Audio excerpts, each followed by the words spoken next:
Whether it be during the October Halloween season or just any other time of the year, we all get that itch to play a terrifying horror game.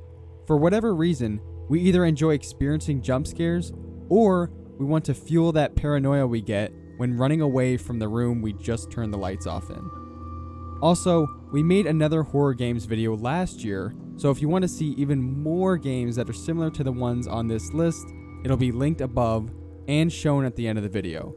With that being said, here are our best free horror games that you can get right now on PC.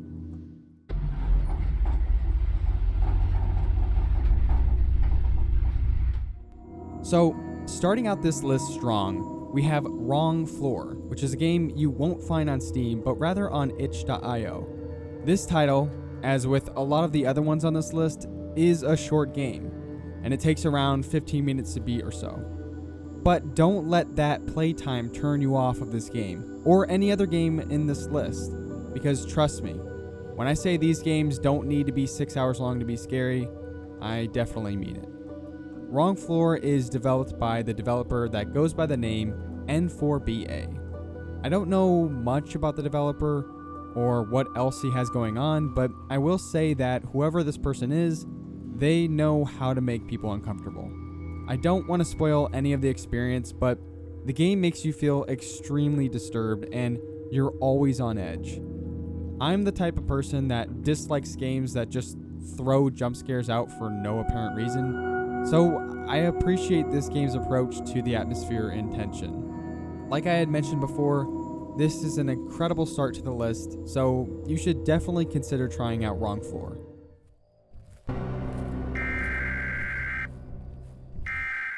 Sirenhead Awakening feels like a lower budget version of the classic Slender the 8 Pages game. It essentially is the same concept as that game, though with lower resolution textures and a lot less polish.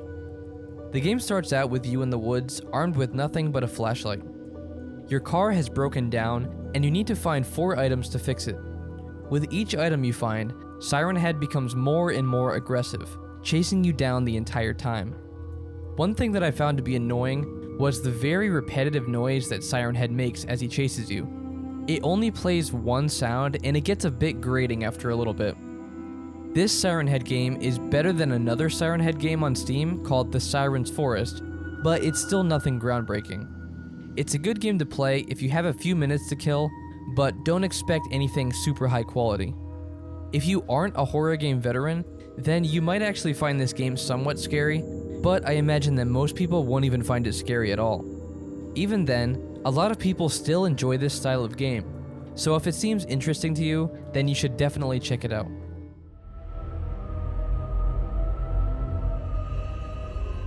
Dark Deception is a psychological horror game that has you completing mazes. Yeah, it sounds kind of boring, but it is a pretty enjoyable game. The goal is to collect the crystals and escape without getting caught by the monkey or whichever other thing is chasing you. There's no places to hide, so all you have to do is to try to run and escape the enemies. There are more chapters that are locked behind a paywall here, so that is why this game is higher on the list, but the first chapter will be enough for most people unless you really like the game. Each enemy in the game has different tactics, so you will need to change up your playstyle every time to fit whatever is chasing you. The maze is also filled with traps and hazards, so you really need to be careful when you run and keep track of the creature that is following you. It is a pretty fun game, and if you like horror mazes, you should definitely check this one out.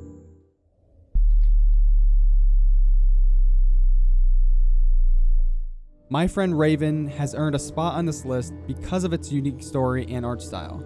This game isn't something that will get you screaming out loud, but it'll get you thinking and have you feeling unsettled and creeped out after beating it.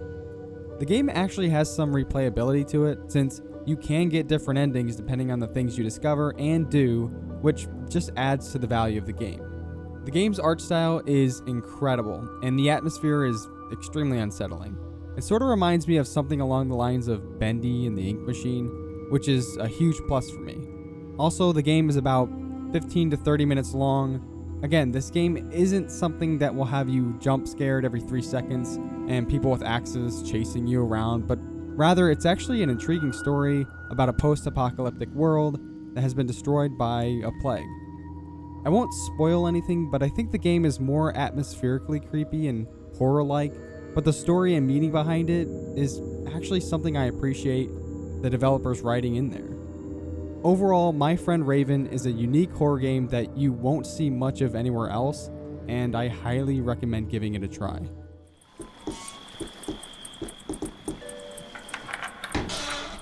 The Supper is a point-and-click horror game that's very similar to old games such as The Secret of Monkey Island. While there aren't any jump scares, the atmosphere of the game is extremely unsettling right from the beginning, and there are some very disturbing things that happen in the game. The game is extremely short and very easy to complete, but it's the type of game that'll really let you appreciate the work of indie developers.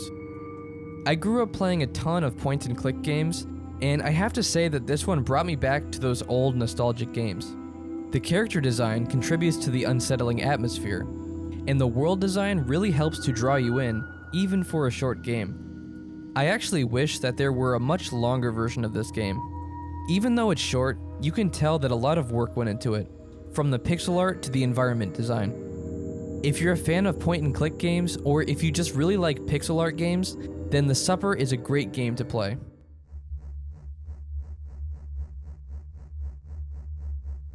A Night in Riverager is a free horror short set in the monochrome world of My Beautiful Paper Smile, which is a paid game by the same developer. It tells the tale of a strange hunter in an even stranger land on a quest to find medicine for his ailing mother. We have another game very similar to this one later on the list that is also really good as well. You will become the Hunter, a hooded and mysterious figure, just living out their mundane life in the secluded hamlet of Riverager. To find medicine for his sickly mother, the hunter ventures into the king's domain, a dangerous place guarded by forces both natural and not natural. It is very short, but it is definitely worth playing through once if you have the time. There is surprisingly a ton of lore that goes along with these short games, and it is worth looking into if you enjoy the cool art style.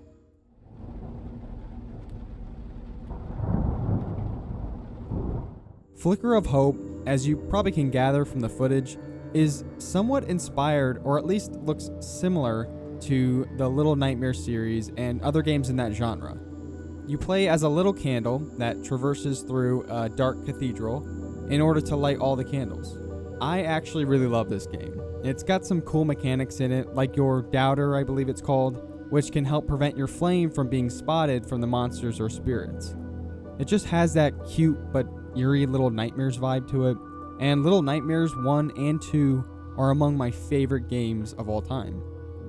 Being able to experience something similar with a really unique premise and honestly a creepy vibe is something I love to see. I wouldn't say this game is terrifying exactly, but it is eerie and it's just kind of creepy overall. And at some points it even had me on edge with the whole flame mechanic thing. Again, it is a short game, usually takes just under an hour to beat, but the experience is worth it, and I'm sure you'll be happy if you give it a shot.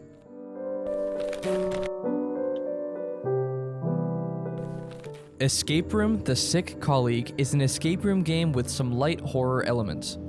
The story of the game goes that your coworker doesn't come to work for a few days, so you go to check up on him. You find a key card that lets you into his house, but you become trapped when the door slams and locks behind you.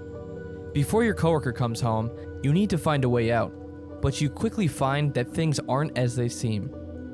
As far as the horror elements go, there aren't any jump scares, but the game lets you piece together a very creepy and unsettling story. The mechanics are very similar to lots of other escape room games, but it did take me a bit to figure out how everything worked. Maybe that was partially my fault for skipping the tutorial, but the game does have a lot of odd controls that can take a few minutes to get used to. The game is a lot like other escape room games in terms of difficulty, though you can use hints if you get stuck. The game took me about an hour to beat, but some players might be able to finish it in a shorter amount of time if they are experienced in games like this. If you're looking for a fun game that's light on horror, this is a great game to check out.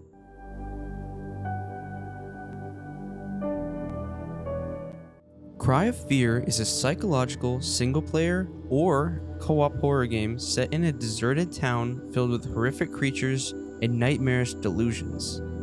You play as a young man desperately searching for answers in the cold Scandinavian night, finding his way through the city as he slowly descends into madness.